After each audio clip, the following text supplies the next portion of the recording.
Russia Ukraine ನಡುವಣ ಕದನ ವಿರಾಮ ಘೋಷಣೆಯಾಗಿದೆ. 1 ತಿಂಗಳು ಕದನ ವಿರಾಮ. ಅಮೆರಿಕದ ಪ್ರಸ್ತಾಪವನ್ನು ರಷ್ಯಾ ಒಪ್ಪಿಕೊಂಡಿದೆ.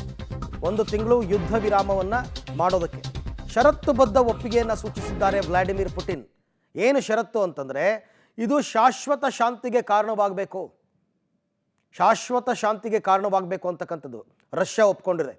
ನನಗೆ ಗೊತ್ತಿಲ್ಲ ಉಕ್ರೇನ್ ಒಪ್ಕೊಂಡಿದೆಯಾ ಇಲ್ವಾ ಅಂತ. ಹ್ಞೂ ಅಂತಾರೆ, ಮತ್ತೆ ಅವರು ಅದೇನೋ ಡ್ರೋನ್ ಹಾರಿಸಿದ್ರು, ಅದು ಹಾರಿಸಿದ್ರು, ಇದು ಹಾರಿಸಿದ್ರು ಅಂತೆಲ್ಲ ಹೇಳ್ತಾರೆ. ಕದನ ವಿರಾಮ ಶಾಶ್ವತ ಶಾಂತಿಗೆ ಕಾರಣವಾಗಬೇಕು, ಸಂಘರ್ಷದ ಮೂಲ ಕಾರಣಗಳನ್ನು ಪರಿಹರಿಸಬೇಕು. ಸಂಘರ್ಷದ ಮೂಲ ಕಾರಣ ಏನು? ಉಕ್ರೇನ್ ನ್ಯಾಟೋಗೆ ಸೇರಬಾರ್ದು ಅಂತ. ಉಕ್ರೇನ್ ಒಪ್ಪುತ್ತಾ? ಅದಕ್ಕೆ ಒಪ್ಪಿದ್ದಿದ್ರೆ ಈಗ 3 ವರ್ಷ ಯುದ್ಧ ಯಾಕೆ ಆಗಬೇಕಾಗಿತ್ತು? ಉಕ್ರೇನ್ ಅದಕ್ಕೆ ಒಪ್ತಾ ಇಲ್ಲ. ಆಮೇಲೆ ಎಲ್ಲರೂ ಆರೋಪ ಮಾಡ್ತಾ ಇರೋದು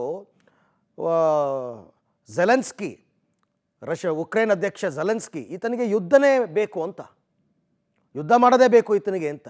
ಆರಂಭದಲ್ಲಿ ಯುರೋಪಿಯನ್ ಕಂಟ್ರೀಸ್ ಎಲ್ಲ ಇವರಿಗೆ ಎತ್ತು ಕಟ್ಬಿಟ್ಟು ಪಾಪ ಉಕ್ರೇನ್ ಅವ್ರಿಗೆ ಈಗ ಯುದ್ಧ ನಿಲ್ಲಿಸೋದಕ್ಕೇ ಒಪ್ತಾ ಇಲ್ಲ. ಹಂಗಿದೆ ಪರಿಸ್ಥಿತಿ. 1 ವಾರದಲ್ಲಿ ಮುಗಿಬಹುದಾಗಿದ್ದ ಯುದ್ಧ 3 ವರ್ಷ ಆದರೂ ಮುಗಿದಿಲ್ಲ. 2 ದೇಶಗಳಿಗೆ ವಿಪರೀತ ನಷ್ಟ ಆಗಿದೆ. ಈಗಲಾದರೂ ಯುದ್ಧವನ್ನು ನಿಲ್ಲಿಸಿ ದೇಶವನ್ನು ಕಟ್ಟುವತ್ತ ಉಕ್ರೇನ್ ಅಧ್ಯಕ್ಷರು ಮನಸ್ಸು ಮಾಡಬೇಕು. ಯಾಕೆಂದರೆ ವಿಪರೀತ ಲಾಸ್ ಆಗಿಬಿಟ್ಟಿದೆ ಉಕ್ರೇನ್ನಲ್ಲಿ.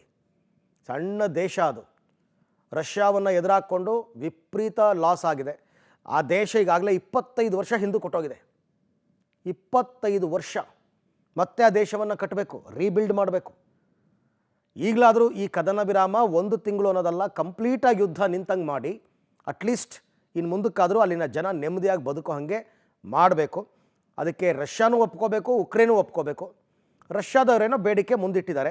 ಬಟ್ ನೋಡೋಣ ಆ ಬೇಡಿಕೆಯನ್ನು ಝೆಲೆನ್ಸ್ಕಿ ಒಪ್ತಾರಾ, ಇಲ್ಲ ಯುದ್ಧನೇ ಮಾಡೋಣ ಅಂತಾರ, ಏನು ಬೇಕಾದ್ರೂ ಆಗ್ಬೋದು. ಸದ್ಯಕ್ಕಂತೂ ಈಗ 1 ತಿಂಗಳು ಕದನ ವಿರಾಮ ಘೋಷಣೆ ಮಾಡಿದ್ದಾರೆ.